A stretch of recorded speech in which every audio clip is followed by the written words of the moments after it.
Hello everyone, my name is Ali Afkar from Qasim University in Saudi Arabia, and today we will do the simple pendulum experiment. So in this experiment we have two goals. The first one is to determine the acceleration due to gravity. The second one is to learn the definitions of frequency, period, and amplitude. In this experiment we're using a sphere, a thread, a scale, a holder, and an oscillator counter. We measured the length of the thread from here to the center of the sphere, and it was, like you see, 10 centimeters.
As I mentioned earlier, that are going to learn the definitions of the frequency, the period, and the amplitude. The frequency is the rate per second of a vibration consisting a wave, and it's measured in hertz, and this is its sample. The period. The period of simple pendulum is the time it takes the pendulum to make one full back and forth swing. That's the period. The last one is the amplitude. The amplitude is the maximum extent of the vibration or oscillations measured from the position of equilibrium. In this table, we just put our results here. That's where the length of the thread and the diameter and the radius. It was 10 here. It was 15. It was 20. It was 25. When it was 10, the first time we took was 13.07. The second time we took was 12.44, and we took the average of them as we did for the rest of the length. Here we divided the average 10 by 20 to get the period, and here we squared the time and we squared the period to get the time squared.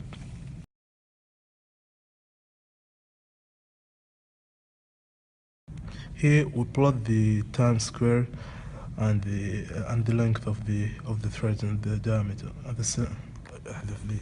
here we plot the time square and the length. And when it was at 10, it was 0.7, and we took all the results and we plot them, and we have this straight line. Now we're going to determine the slope of this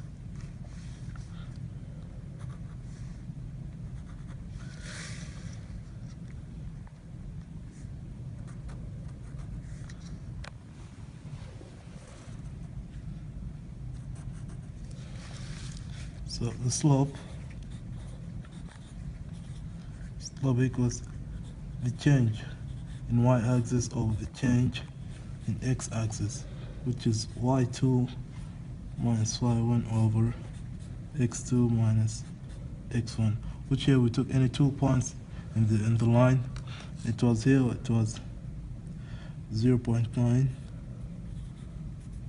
minus, it was 0.5 over 22.5 minus 12.5.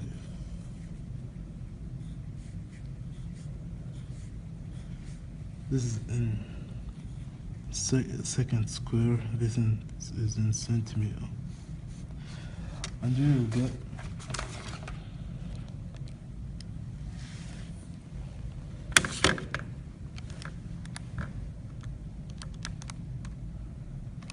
just 0.4 over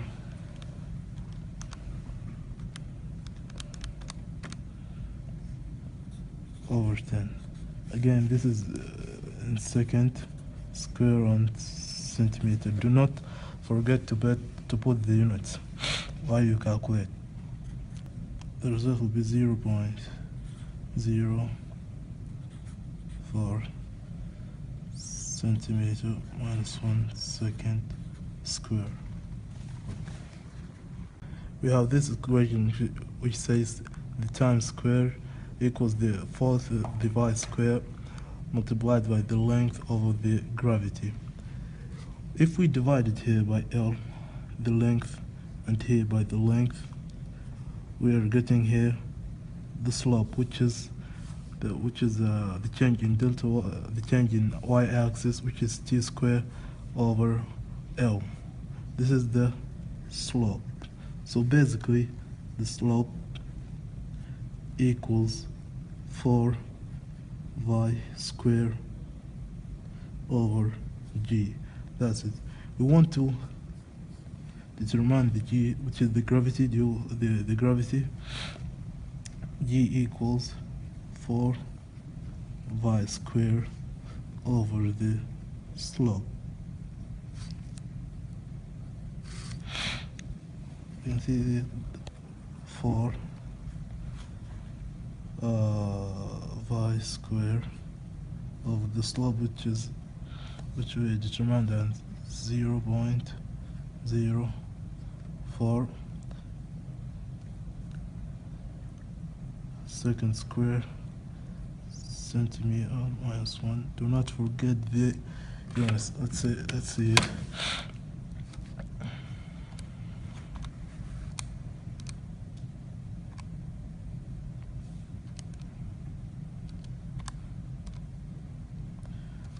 It was like 986.9 centimeter second to the power minus 2, which is pretty close to the actual gravity.